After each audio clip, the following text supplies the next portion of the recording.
दोस्तों आपने कभी न कभी यूपीआई ट्रांजैक्शन तो किया ही होगा और बहुत सारे ऐसे मित्र होंगे जो रेगुलर यूपीआई ट्रांजैक्शन करते होंगे, चाहे आप व्यापारी हो चाहे आप कोई इंडिविजुअल पर्सन हो। ये वीडियो आपके लिए है क्योंकि सरकार ने 1 जनवरी 2024 से यूपीआई में बहुत बड़े बदलाव किए हैं, कुछ नए नियम भी लेके आए हैं। तो इस वीडियो में हम डिस्कस करते हैं कि सरकार ने क्या क्या बदलाव किया है, क्या नए नियम लेके आई है। तो चलिए दोस्तों शुरू करते हैं। सबसे पहले तो आंकड़ों के अनुसार मैं आपको बता दूं, अगर मैं पिछले वर्ष की बात करूं तो 2023 में हमने 118 बिलियन ट्रांजैक्शन किए थे यूपीआई के, और इसको अगर मैं पैसों में कन्वर्ट करूं तो 182 लाख करोड़ रुपए का हमने ऑनलाइन ट्रांजैक्शन कर दिया था यूपीआई के माध्यम से। अगर मैं ये 2022 की बात करूं तो हमने 74 बिलियन ट्रांजैक्शन किए थे यूपीआई के माध्यम से, और उसमें हमने 126 करोड़ का लेन देन किया था। तो दोस्तों आप आंकड़े समझ रहे होंगे कि हम ऑनलाइन या डिजिटली हम कितना बदलाव करते जा रहे हैं, कितना साल दर साल हम आगे बढ़ते जा रहे हैं। तो कहीं ना कहीं ये हमारी खुशी की भी बात है, लेकिन हम कहीं ना कहीं डिजिटली आगे बढ़ तो रहे हैं, लेकिन इसी बीच बहुत सारे ऑनलाइन स्कैम हो जाते हैं, ऑनलाइन फ्रॉड हो जाते हैं। तो सरकार ने इसी बातों को ध्यान में रखते हुए कुछ नए नियम लेके आई है ताकि ऑनलाइन स्कैम या ऑनलाइन फ्रॉड से हम बच सकें। तो हम वन बाई वन करके डिस्कस करते हैं कि कौन कौन से बदलाव हुए हैं। पहला बदलाव,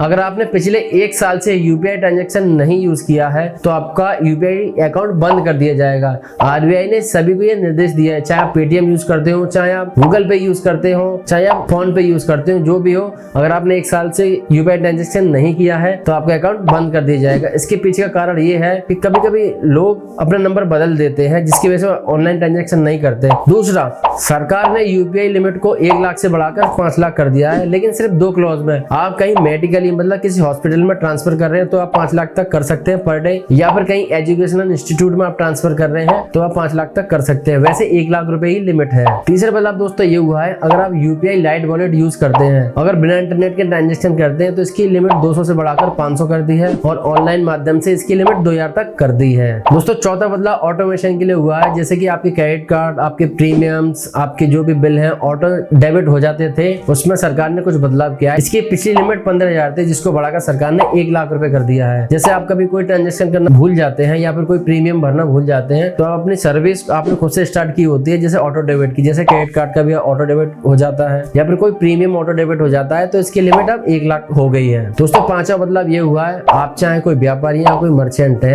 आप अपने वॉलेट में यूपीआई वॉलेट में आप कोई 2000 रुपए से ज्यादा का ट्रांजेक्शन करते हैं तो 1.1% से आपको चार्ज देना पड़ेगा, लेकिन आप अगर अकाउंट टू अकाउंट ट्रांसफर करते हैं तो इसमें कोई चार्ज नहीं है। दोस्तों छठवां सबसे बड़ा बदलाव या नया नियम कह लो ये आया है कि सरकार अब यूपीआई एटीएम ओपन करने वाली है। दोस्तों एनपीसीआई जापान की एक कंपनी हिताची के माध्यम से यूपीआई एटीएम ओपन करने वाली है, जिसके माध्यम से आप क्यूआर कोड स्कैन करके कैश विड्रॉल कर सकेंगे। फॉर एग्जांपल के लिए आप मान लीजिए अगर आपको कैश की नीड है, आप एटीएम लेके एटीएम मशीन पर जाते हैं और आप एटीएम भूल जाते हैं, तो उस केस में क्या करेंगे। मान लीजिए अगर यूपीआई सिस्टम हो तो आपको मोबाइल से सिर्फ स्कैन करना है, स्कैन करके आप कैश विड्रॉल आसानी से कर सकेंगे। तो ये बहुत आसान होने वाला है। दोस्तों सातवां और सबसे बड़ा बदलाव इसमें यह हुआ है, मान लीजिए आप किसी नए पर्सन को यूपीआई ट्रांजैक्शन कर रहे हैं तो 2000 से ऊपर की रकम पर आप अगर ट्रांजैक्शन करेंगे तो 4 घंटे के लिए पेमेंट अटक जाएगी, रुक जाएगी, उसके बाद वो पेमेंट उसके खाते में विड्रॉल होगी। ये नियम ऑनलाइन स्कैम, ऑनलाइन फ्रॉड को रोकने के लिए लिया है, क्योंकि बहुत सारे स्कैमर ऐसे होते हैं जो भोले वाले लोगों से यूपीआई ट्रांजैक्शन करके फ्रॉड करते हैं। तो कहीं ना कहीं लोगों को इसमें बहुत बड़ा सिक्योरिटी मिलने वाली है, वो सेफ मोड में रहेंगे। दोस्तों उम्मीद है आपको सारी जानकारी समझ में आई होगी और अच्छी लगी होगी। अगर अच्छी लगी है तो प्लीज सब्सक्राइब कीजिए। तो मिलते हैं नेक्स्ट टॉपिक में नेक्स्ट वीडियो के साथ।